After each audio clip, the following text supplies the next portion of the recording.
Whether you're a video producer and YouTuber like me, or a musician, blogger, or you work in audiovisual or sound engineering, if you work at all with audio, you're going to need to use microphones at some point. Several different categories of microphones are in use, which employ different methods to convert the air pressure variations of a sound wave into an electrical signal.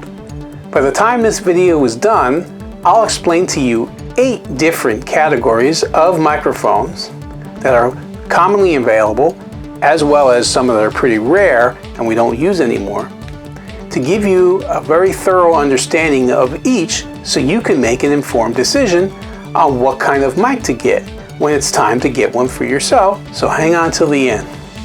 Hi, I'm Jim Costa.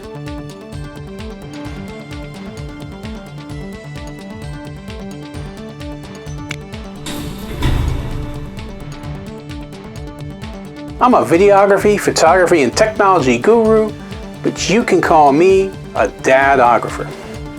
I've created many other videos on improving your photography, videography, filmmaking, video editing, audio recording, and technology skills, and I'll link to those in the description below and both during and at the end of this video, so stay tuned. If you want to learn more, remember to subscribe to my channel and hit that bell to be notified when I upload new videos. I upload every week, and I'll be uploading many more explanations of film, video, photography, editing, audio, lighting, and technology topics. Stay tuned to the end to find out how to get my absolutely free DSLR mirrorless or interchangeable lens video camera cheat sheet that'll have you shooting fantastic photos and videos in no time. You'll even be able to use the audio tips in this video along with that cheat sheet to make your projects even better. A microphone, or just a mic as it's known, is a transducer that converts sound into an electrical signal. We tend to think of them as being useful in video, filmmaking, and audio recording, or even in musical applications, but in reality, they are used much more than we think. For example, you'll find microphones in telephones, hearing aids, public address systems for concert halls and public events, in computers for recording voice, speech recognition, voice over internet protocol, and for non-acoustic purposes such as ultrasonic sensors, just to name a few. This is the first video of several on microphones that I'm doing. In a companion video, I'll discuss the pickup patterns of these common microphones categories, and I'll be certain to link to that video in the description below so you can check it out too once it's uploaded. My first category of microphone that you will encounter is known as the condenser microphone. Condenser microphones are those you see most in professional recording studio situations. Condenser mics work by using a capacitor or a condenser to convert acoustic vibrations into an electrical current. That means that they need a power source like 48-volt phantom power to operate. Usually there's a button on your mixing console or audio interface to power them. Professional level video cameras that have XLR inputs often provide phantom power, and some microphones even allow you to put batteries inside them to provide the needed power as well. Otherwise, audio consoles will have to provide it for you. Now, I'm not going to get into phantom power any further because it's a more detailed subject that deserves its own video. I did do a video on phantom power, and I'll link to that video in the description below so you can watch that and then learn all about it after you've done watching this one. Because condenser mics have sensitive electronics inside of them that require power to operate, they're much more sensitive than other categories of microphones that I'm going to discuss, and they output a louder signal. Their sensitivity makes them ideal for quiet situations or extremely dynamic audio sources like vocals, for example, which is why they're most often found in audio recording studio. They are great for picking up the subtle audio details in a person's voice, so every singer wants to use them. There are 2 types of condenser mics, large diaphragm and small diaphragm. Large diaphragm condensers exhibit a number of sonically pleasing qualities for voices. They help create that larger-than-life sound that we associate with pro studio vocals. These microphones are larger in size physically and as such have a larger diaphragm inside them, which contributes to their better sensitivity, increased range, and suitability for recording vocals. Conversely, small diaphragm condensers, sometimes called pencil condensers, are the smaller but less flashy cousins of these large diaphragm mics I just described, but they're just as useful despite their small stature. Small diaphragm condensers have great transient response, extended top end, meaning they pick up high frequencies really well, and they have constant pickup patterns. This makes them great for realistic stereo techniques as well as recording acoustic instruments. If you sat in on a classical music recording session, the chances are you would see mostly small diaphragm condensers being used. Pencil condensers, named for their thin tubular shape, are used for instruments. They often come in pairs for stereo recording, so they're particularly effective for creating accurate stereo images of real acoustic spaces. In general, condenser mics tend to be more expensive. Now, the next category of mic are known as dynamic microphones. The dynamic microphone, also known as the moving coil microphone, works via electromagnetic induction. They are robust, relatively inexpensive, and resistant to moisture. This, coupled with their potentially high gain before feedback, makes them ideal for on-stage use. Dynamic microphones use the same dynamic principle as a loudspeaker, only in reverse. A small movable induction coil positioned in the magnetic field of a permanent magnet is attached to a diaphragm. When the sound enters through the windscreen of the microphone, the sound wave moves the diaphragm. When the diaphragm vibrates, the coil moves in the magnetic field, producing a varying current in the coil through electromagnetic induction. Essentially, the dynamic mic works like a speaker in reverse. Dynamic mics are the workhorses of the microphone world. They're cheap, durable, and sound fantastic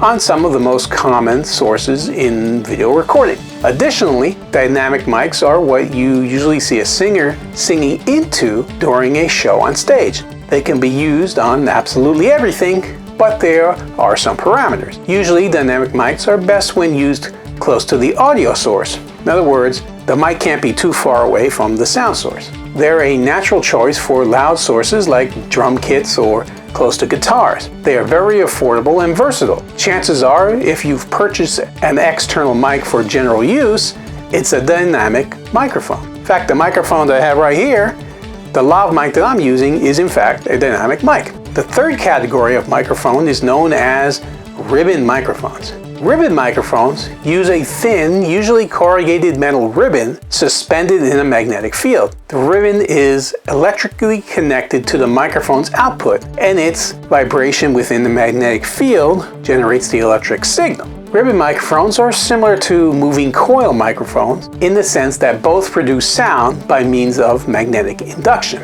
Ribbon technology dates back to the earliest days of microphones. Photos from the golden age of broadcasting on radio are filled with presenters speaking into classic ribbon mics. The mics are very fragile, but are prized for their warm, vintage tones. They're perfect for when you need to tame excessive or harsh high-end sources like guitar amps, drum overheads, or brass instruments. The reputation for delicacy and fragility of ribbon mics is due in part to the extremely thin ribbon material that is suspended in the magnetic gap. The ribbons can be as thin as 0.6 microns. To put that into some perspective, a typical human hair is about 100 microns thick. Now, 100 microns thick is 0.004 inches or 4/1000ths of an inch thick. Therefore, a 0.6 micron ribbon is 0.0002 inches thick or 2/10,000ths of an inch thick. The most important rule of ribbon mics is to never ever supply 48-volt phantom power to them. You risk electrocuting the ribbon itself. Because the ribbon inside the mic has much less mass, it responds to air velocity rather than sound pressure. These tend to be the most expensive microphones you can buy, but because of this feature of responding to air velocity, that is what makes it sound so good. Now, if all this is making sense to you, but I've got it in the comments section below. Now, these are the most common types of mics you're going to experience today. But in fairness, there are other types of microphones. They are much less common and you're not likely to encounter them often, if at all, in your filmmaking career. These oddball types of mics, some of which are still around, include piezoelectric microphones. A crystal microphone, or piezoelectric microphone, uses the phenomenon of piezoelectricity, which is the ability of some materials to produce a voltage when subjected to pressure, to convert vibrations into an electrical signal. An example of this is potassium sodium tartrate, which is a piezoelectric crystal that works as a transducer, both as a microphone and in loudspeaker as well as one of its components. These mics sense audio vibrations through contact with solid objects. Unlike normal air microphones, contact microphones are almost completely insensitive to air vibrations, but transduce only structure-borne sound. These days, they are used in automotive transmitters or for sensors. For example, when you get an error message that something's wrong with your brakes, it's that kind of mic, the piezoelectric mic, that's inside your car that's telling you that there's a problem. Fiber optic microphones. Now, the next category of mic converts acoustic waves into electrical signals by sensing changes in light intensity instead of sensing changes in capacitance or magnetic fields. During operation, light from a laser source travels through an optical fiber to illuminate the surface of a reflective diaphragm. Sound vibrations of the diaphragm modulate the intensity of light reflecting off of the diaphragm in a specific direction. The modulated light is then transmitted over a second optical fiber to a photodetector, which transforms the intensity modulated light into analog or digital audio for transmission or recording. And if all this sounds confusing to you, it is. Even I don't fully understand how these mic works, and I've actually seen one being used. The most important thing you want to remember is that fiber optic microphones do not react to or influence any electrical, magnetic, or electrostatic, or even radioactive fields. As such, the design is ideal for use in areas where conventional microphones are ineffective or dangerous, such as inside industrial turbines or in magnetic resonance imaging (MRI) machines. These microphones actually exist inside the turbines of all the airplanes that you see at the airport. And unless you're an engineer, I guess, working for Boeing, you're probably never going to even encounter one of these microphones in your life. Next are laser microphones. Laser microphones are often portrayed in spy movies as gadgets because they tend to be used to pick up sound at a distance from the microphone equipment. A laser beam is aimed at the surface of a window or other plane surface that is affected by sound. The vibrations of this surface change the angle at which the beam is reflected, and the motion of the laser spot from the returning beam is detected and converted into an audio signal. In short, when we speak, sound waves move through the air and can bounce off something like the window of the room you're in, vibrating it. Users of these mics shoot their lasers at the window and are able to read the vibrations of the window and recreate the sound, which is where the spying aspect comes in. It is essentially turning your vibrating window into a diaphragm. There's also what's known as MEMS microphones. Now, MEMS mics, or micro electrical mechanical system microphones, are called a microphone chip or silicon microphone. A pressure-sensitive diaphragm is etched directly onto a silicon wafer by MEMS processing techniques and is usually accompanied with integrated preamps. You can find these tiny mics in things like smartphones, digital assistants, and more. You actually have one probably in your pocket right now. Lastly, in the very beginning, there was even liquid microphones that consisted of a metal cup filled with water and a small amount of sulfuric acid then added. A sound wave caused the diaphragm to move, forcing a little needle to move up and down in the water. The electrical resistance between the wire and the cup was then inversely proportional to the size of the water meniscus around the submerged needle. This in turn created the sound that you heard. These were the first working microphones invented, but they were not practical for commercial application. The famous first phone call between Alexander Graham Bell and Watson took place using a liquid microphone. However, they're not in use anymore today. But I just find it kind of an interesting historical fact. My question of the day is, what is your favorite type of microphone and why? Leave us a comment below and let us know. Would you like to learn more about your camera settings to get you shooting like a pro?